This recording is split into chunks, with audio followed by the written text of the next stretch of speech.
Hello and welcome to Chinwag. I'm Paul Giamatti. And I'm Stephen Asma. And as promised, Chinwaggers, here's a little extra bonus wag for your listening enjoyment. Bonus. Bonus. See you on the other side, waggers. Do you remember, Paul, we used to do these like bits? Like we used to do bits like when we did that play together. Yes. And Paul used to get me laughing so hard. There was one like play that we wanted to do so badly. I mean, all the time in the world. Right, to write our own play. We're like, and the concept was like it was like a Victorian sitting room sort of drama about sort of like a sort of an heiress type family that would be like on stage, and then a young sort of promising inventor. I don't remember this, by the way. You don't this remember is amazing. You used to riff on it forever, and it was like a young promising inventor who was wanting the hand, wanting to sort of ask the father for the daughter's hand in marriage. But again, sort of very sort of Washington Square kind of townhouse setting. That would be the setting of the play. Yeah. But the joke was that he would always be like predicting things. He'd be like, and he'd be like, I'm telling you, this could work, and so it'd be like,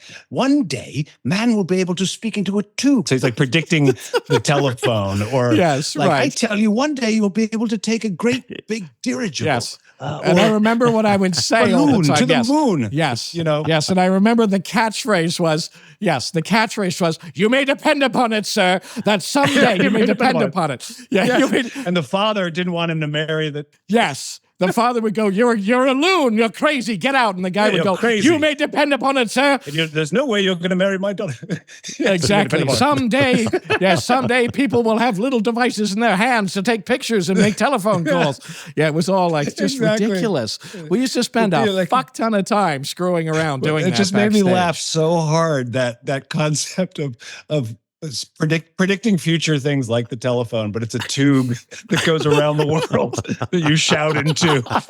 It's always like slightly wrong. It's like you'll be able to take a balloon to the moon. Yes, that's right. A balloon to the moon. The daughter being like, "But father, I'm telling you, some of his theories sound crazy. He's a genius." But he's a genius. But yes, exactly. You don't understand.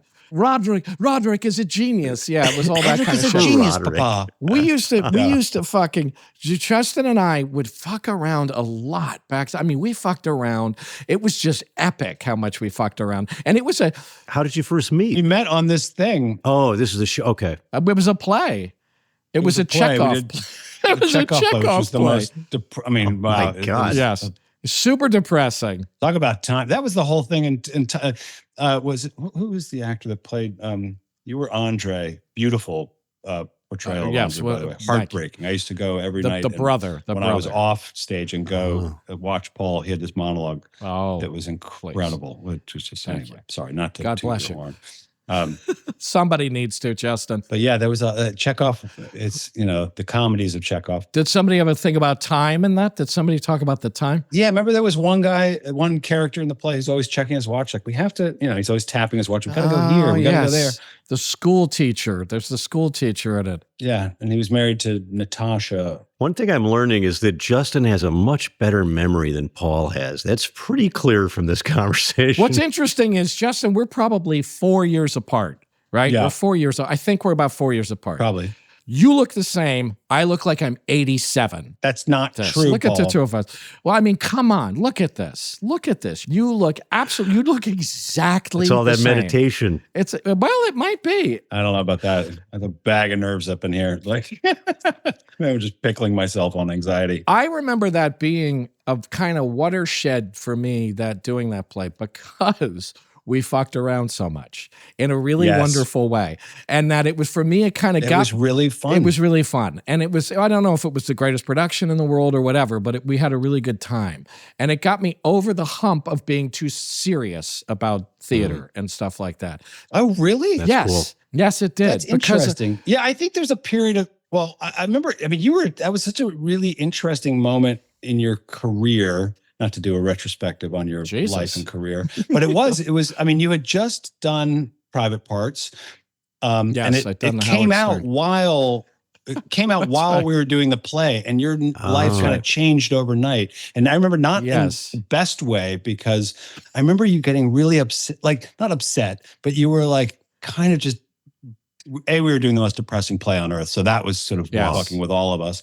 And you would kind of like, it was the first time you sort of really popped into the culture, playing, playing Pig Vomit. And I remember you coming in one day and the movie had just been out a couple of weeks, and you were like, I can't handle it anymore. Yeah. You said, I can't handle it anymore. And I go, what? You go, every fucking truck driver is just screaming at me, pig vomit. Hey, pig vomit. And so it was like that thing where, amazing. And you didn't like, you were just like, this is fucking, like, what did I sign up for? I mean, and they're all like, obviously Stern fans that were like listening to it in their truck, totally. 38th Street. And you were like, and I think it was the first time that membrane had sort of been pierced from private person to private person. For sure. That's interesting. But I definitely got over that hump, but I think, that's so interesting. I remember that happened, but what I remember is more, maybe the play then became some sort of refuge in some way, because I remember, even though it was something that I felt sort of like, wow, are we really like fucking around on stage like this? Wow, I guess we are. We started to, that's the thing. I mean, in our defense, it's not like we were like not taking it seriously. It was a long running show. Yes. And as they all are. And we were all tired, and our attendance was dropping a little bit towards the end. And I think it became, and we were so familiar with the play at that point that you kind of, I remember we started sort of pranking each other a little bit, or we'd be like, try and work in this word, and and that was definitely like kind of helpful to me, I think, because it was like it was kind of breaking apart the whole seriousness of the thing, of all of it, and probably I don't remember it, but probably because I was like, ugh, God. Coming in, and it was like, it gave me some sort of funny, weird. No, it was like winter in New York, and we were all the color of martini olives, and we were just tired and exhausted. and we, but I do remember it was like the saving grace was because we all had large chunks of time not on stage. It was that long. I think there were 2 intermissions in that show. It's a long and so play. we had lots of time to like goof around backstage. Once we were over sort of opening night jitters and all that, then it became kind of like, and it was a good group, me, you, Cruda, Straight Aaron, like we were all laughing hard. And it was just, the bits were so, you used to do a bit on, there was like a commercial you used to do, like a fake commercial you used to do. It was like a handlebar mustache, kind of like a Farrell's. And you were like, come on down to Bull Shooter McClanahan's. Bull Shooter McClanahan's. Bull Shooter. That's right, yeah. Yeah, come on down to Bull Shooter McClanahan's. We've got, it was all that like, it was like, free margarita night at Bull Shooter McClanahan's. It was like, it was like Beefsteak Charlie's was what it was supposed to be. Beefsteak Charlie's. It was like Beefsteak Charlie's. Yeah. Come on down to Bullshit McClanahan. Exactly. There was just I know there's sometimes a ghosty theme on this. Remember there was the ghost in the theater? And we did a cat. You will remember this when I say it. We did a cast picture. There was a famous ghost in this theater that apparently used to show up. We used to joke that her name was like, Mary Jean Brickney or something, like the bald-headed, what was it?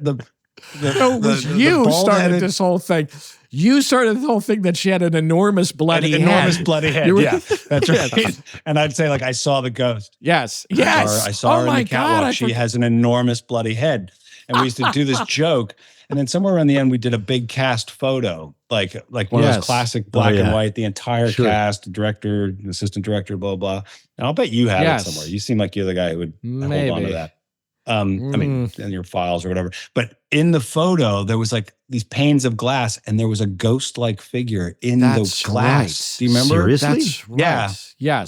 Yes. And did it have a big bloody head? Everybody was really freaked out. Bloody head. And there was you were always going, and she's got an enormous bloody head. And it was and everybody was very freaked out. And I remember, I think there were a couple of the women in the play were particularly freaked out by it. Yeah. And we kept saying we were seeing them, and they kept actually claiming, because we were bullshitting. We didn't actually see it. We were bullshitting, like, guys, this is weird. But you were priming them. Yeah. Yes. But they actually thought they'd seen it. And did somebody perform was there like an exorcism or something? Or was there, somebody? Maybe someone came in and did like a clearing or a releasing of the ghost. I think so. I think somebody. And it was sincere. It wasn't a joke. It was sincere. No. No. Somebody came in and did a sort of like cleansing of the theater to make sure that we got rid of the ghosts. Like a sagey kind of thing, maybe with someone. Well, theater seems very superstitious in general. Like, that's the impression I'm getting. Even just the concept of a ghost light. Like every night when a show goes down, someone's job is to take out a little pole with a light bulb on it and plug it in, and it's called the ghost light. And it's something to keep the stage lit to prevent ghosts. I think that's the idea. Prevent ghosts from returning. It must have some practical application. I'm sure it's a practical use, so if someone comes in and has to open the theater, it's not pitch black in there, but they call it a ghost light. That's cool. And the idea being to keep, it's cool too. If you ever go into a theater. It's beautiful. You've sort of seen it probably when you see like movies where they're like doing a rehearsal or something, you'll see a little light in the background. And it's literally just a pole, sort of like almost like a coat racky looking thing, and then just one naked light bulb on it. It is a really beautiful thing. It's and it is eerie. It has an eerie quality to it. I mean, because they're fucking eerie. Theaters are weird. When you're in a theater alone, it is spooky. Like it's spooky. It's the kind of thing when everyone leaves and you forgot your backpack, you want to grab it and get the hell out of there. Yeah, you're like, oh, I should have got to go back in. Go back to get your backpack. That's exactly right. You know what I mean? I got to get my backpack. Oh, fuck, I forgot my backpack in the dressing room. And you're kind of going to the dressing room, you're like, oh, this is fucking weird. There is something spooky about them. It's very strange.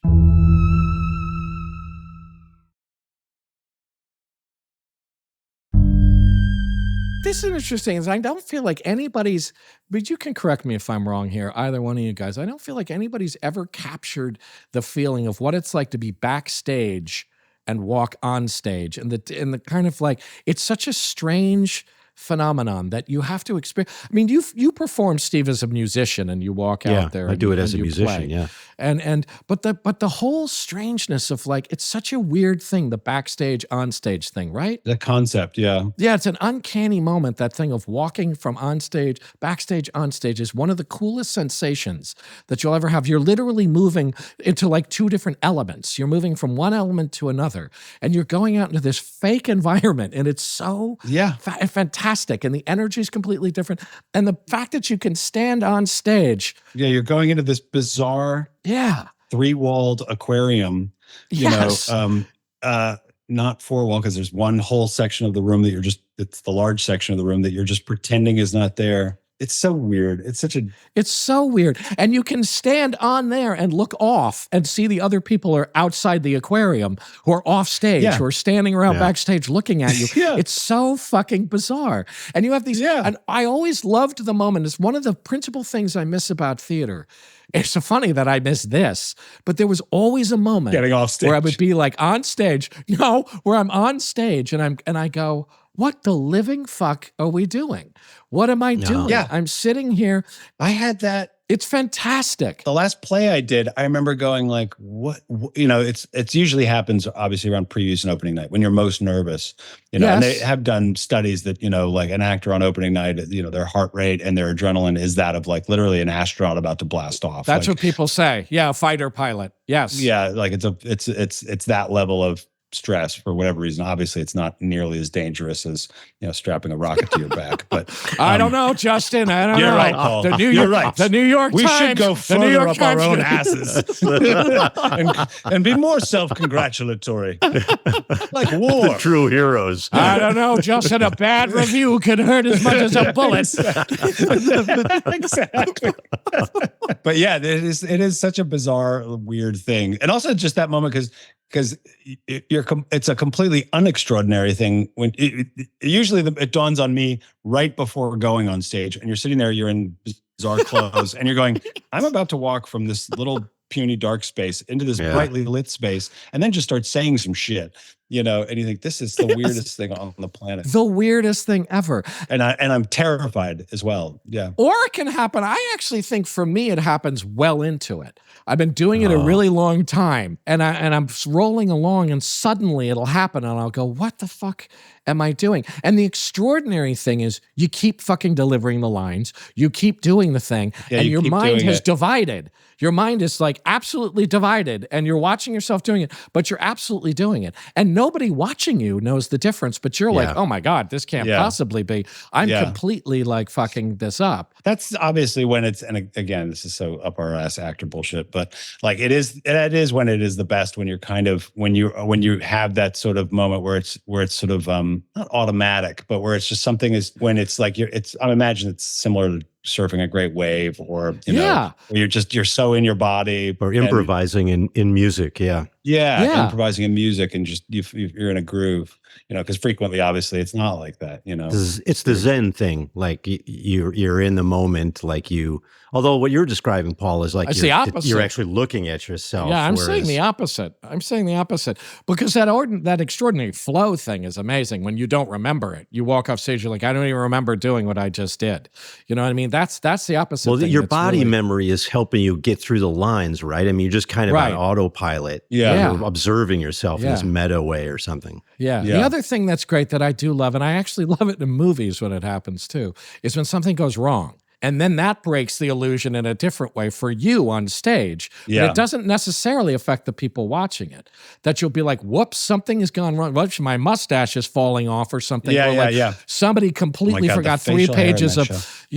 Or skipped ahead.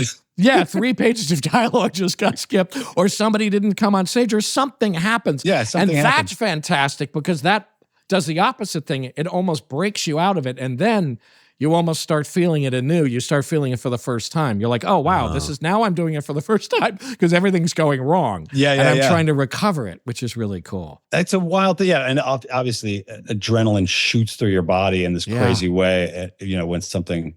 just when anything that goes wrong. Anything goes wrong. But everything, like when you guys go on stage, like the audience, though, generally, I mean, maybe I'm wrong about this, but it seems like the audience wants to like you and wants to like the show. But like if I go to a philosophy conference, everyone in the room hates you and wants to take you down. It's like the most hostile fucking place. That's really funny. That's so weird. Yeah. I guess there's an agreement, you know, they've clearly bought a ticket. They want to enjoy themselves. And they want to like what it is. So there's already sort of a contract in place that you're going to do your best. They're going to behave.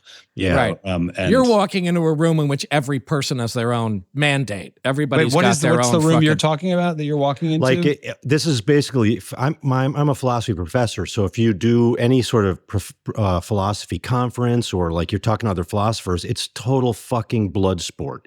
Everyone is there to take you down. It's ready. And then it's brutal. And then when it's all done, everybody goes drinking and it's fine. But it's super painful. God, that's horrible. Yeah. Well, yeah, but that's that intellectual kind of blood sport, which frankly is what the Chinwag is all about. Exactly. This is an intellectual blood sport that we're going through right now. It is no different than war, what we're doing right now. Exactly. There is zero difference. It is an absolute equal. Oh, God, Justin, you are a treasure. Dude, you are tops. Oh, my God. What a fucking pleasure. Man, we had fun. What a giggle we've had. I know, man. We had a good time then. That was fun. Thanks, Justy. Right. Thanks a lot, man. Thanks a lot. All right. Adios. See you soon, hopefully, Ben. Bye, man. Bye.